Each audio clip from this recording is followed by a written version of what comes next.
Hey, I'm Jeremiah, and I'm going to teach you the basics of the isolation style of contact juggling.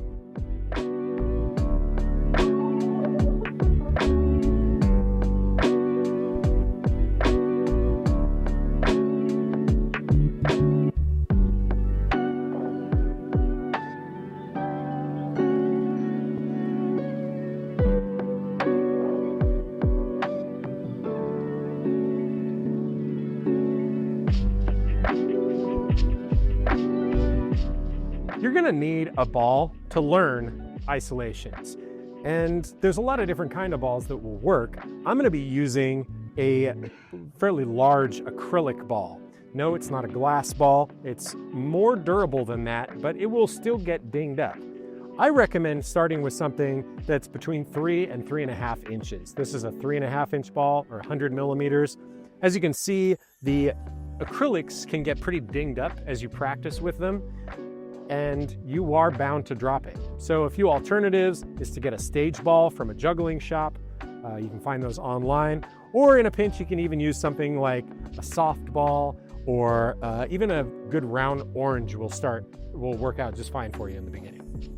This is just one of a 3-part series designed to introduce you to the art of contact juggling. We'll be talking about several forms of isolations, which is sort of like an illusion that the ball is staying in one place.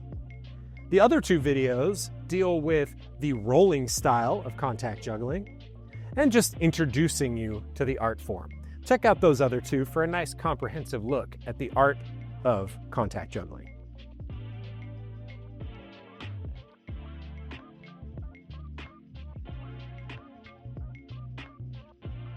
Let's talk about the foundational principles of an isolation. What is going on here exactly? Well, the ball is rolling along my body, but my body is moving under the ball at the same time, creating the illusion that the ball is stuck in space, unless I want to break that illusion in any number of ways. Isolations have been used for generations in all kinds of different art and dance forms. Usually as a form of performance art, isolations have been used in many different dance styles, gloving, and also, most iconically, mimes have used isolations for years. An important aspect of a good isolation is not just to keep the ball in one place, but actually to punctuate the ball getting into place and contrasting it to movement occasionally. So we're going to dive into a bunch of different tricks that you can learn early on to start developing your isolation skills. Learning isolations can be a little bit elusive, but there are a few tools that can really help. Practicing your isolations in front of a mirror is useful if your perspective is staying the same, but if you're working on changing your perspective, it can be a little difficult to watch the isolation properly. Shadows, however, can be really useful for that, because the shadow never changes based on your perspective.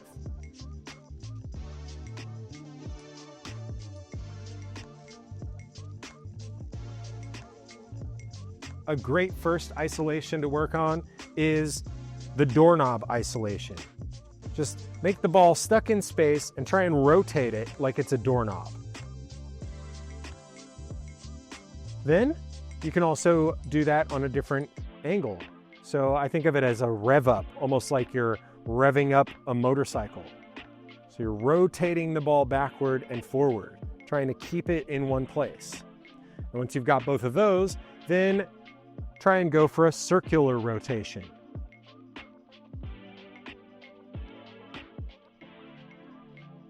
If you want, you can then try and use the other hand to find a way to make the ball move, right? It just requires something that initiates the movement. Could be a push, could be a pull. Either way, you want to punctuate the action so that it starts and stops at a specific point. You don't want to just like drift it from one place to the next. It doesn't quite have the same effect. As you get more familiar with the ball being stuck in space, as it were, start to move your body around the isolation. And this will start to help create that contrast you're looking for. You can keep the ball still, but I like to create a little motion in the hand, even if it's only a slight bit, as I start to practice moving around. Going back and forth, going lower, going higher than the ball, moving around, trying to create that illusion. And this is where the shadow can really start to help.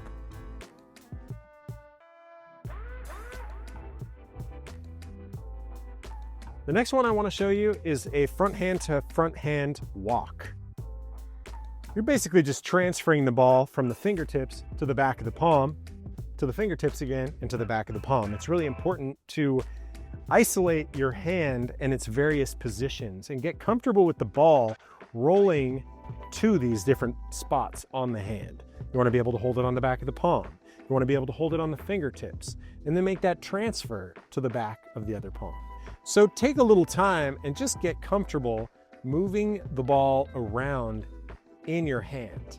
And then as you do the roll, you want the roll to be consistent every time. So when I'm rolling it down my hand, it's not just going down some finger. I am intentionally rolling it in between my index finger and my middle finger every single time. Watch it from your angle.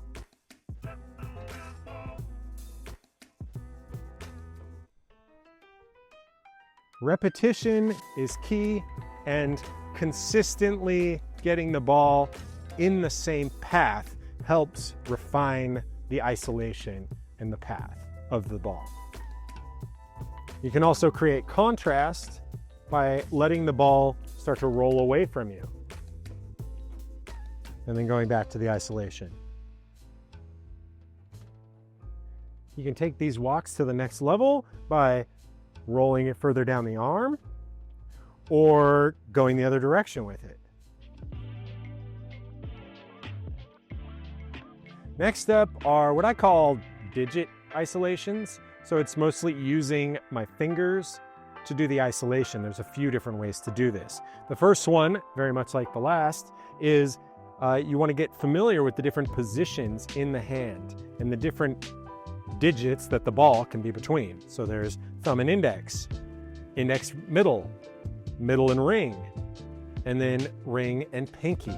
You want to be comfortable rolling the ball from position to position before transferring it to the next hand.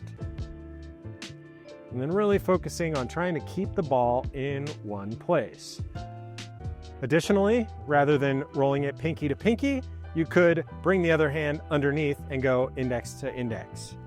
Pinky to pinky, index to index. Now you create a walk in a certain direction that you can create a similar effect with. There's all kinds of places to go from there.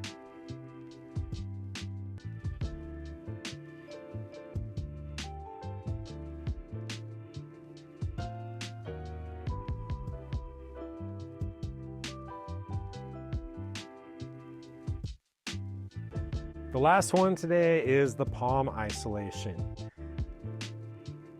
Much like learning the other isolations, you're going to identify the different positions in the hand. In this case, we're going to work with, I like to use 4, the pinky and ring, the index and middle, the back of the palm on the pinky side, and the back of the palm on the thumb side.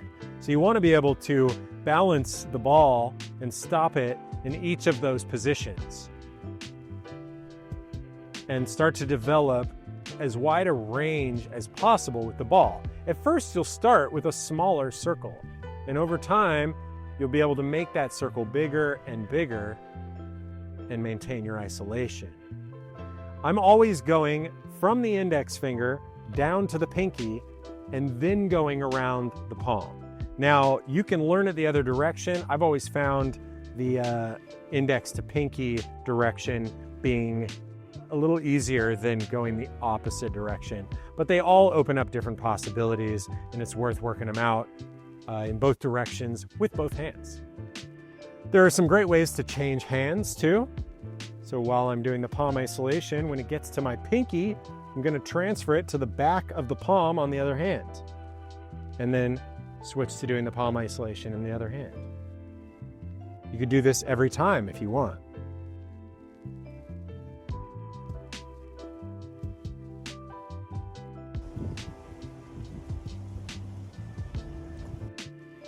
Another important part of this is being able to roll the ball without worrying about the isolation. Right? So you go through all of those 4 points we talked about without worrying about moving your hand under the ball, but just trying to make a nice, true circle around the palm. And then the difference between that and the isolation is simply moving your hand under the ball as opposed to moving the ball over your hand. Hand under the ball, ball over the hand. Hey, thanks so much for joining me to learn the basics of contact juggling isolations. This mysterious art form has brought me a ton of joy, and I love sharing it with people. I think you'll find a lot of joy in it as well. I want to give a shout out to Fund the Flow Arts and the grant I received to make these tutorials possible. If you want to learn more about their mission to make the juggling and flow arts more accessible to people around the world by supporting communities and projects like this, check out Fund the Flow Arts. You'll find a link in the description below. Also, if you want to help support the channel and my efforts to do a very similar thing, get the flow arts and juggling arts out to as many people as possible, check out Juggling with Jeremiah across platforms that usually use video in some form. YouTube, Patreon, Instagram, TikTok, you'll find me on all of them. Check out the Patreon especially if you want to find ad-free tutorials at no cost. It's also a great place to help support the channel and make more tutorials like this possible in the future. Thanks for being here. Have a great one out there. See ya.